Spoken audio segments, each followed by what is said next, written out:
consistency in the last couple weeks? I think I've been pretty consistent throughout the season. I don't think my game Saturday was obviously a good one. I was getting to the basket, I was getting to the free throw line, the shots weren't falling for me, and I kind of let that affect me on the defensive end, which I can't let happen. I got to the rim pretty much at will. There's a couple times where it rimmed out where I let it affect my game, and I can't let that happen.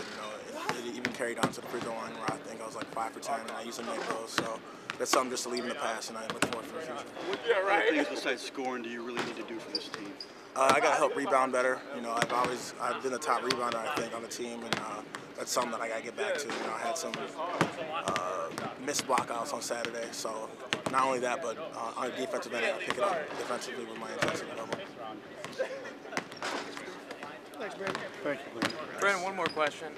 With Wisconsin beating Indiana last night, is there any sense of what the hierarchy of Big Ten teams are? Is there a favorite, or do you know which teams, I guess, are at the top at this point? I don't think so.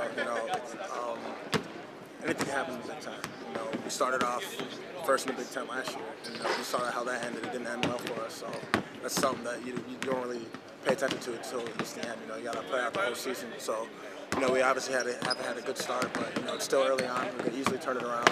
I mean, not easily, but it's easally turned around in the Big Ten. You never know what can happen. Obviously, Wisconsin went up to Indiana and competed their butts off.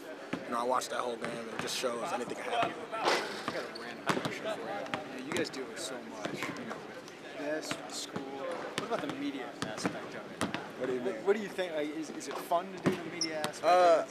I think sometimes it's fun. Obviously, for players, they honest. Completely honest, sometimes it's a little bit repetitive, but everybody's got to do their job, everybody has a role, so we just got to get used to it. You got to be professional in every aspect. Is that different than like high school? Like high school, did you look forward to that kind of stuff? Yeah, no doubt. I think high school, I've never minded media, my whole life. It's gonna stop one day, so I'm gonna look back like, wow, it was a blessing to be able to even people want to hear what I gotta say. So, but it's definitely different than high school. High school is just, oh, you got a little newspaper thing. This time it's like every week, so you just got to be prepared. And I think as guys growing up, I think people should take their schoolwork more seriously so they know what to say when they get to me. So how do you consume it? Do you still consume as much media as you did? I never really consumed it. I do the interviews and whatnot. I try to stay away from the papers and have my fun on Twitter and whatnot. But I never let it affect me. I always get. It sometimes is, not in the aspect of letting it affect me. It's just sometimes I get tweets, and I try to do the best job reading my fans' tweets. So whenever I get a tweet of like another team's fan trying to say something bad about me, I always can outwit them, but I can't always put it out there because then people are like, oh, you're letting them get to your head, but it's never that way. I just like having fun. So.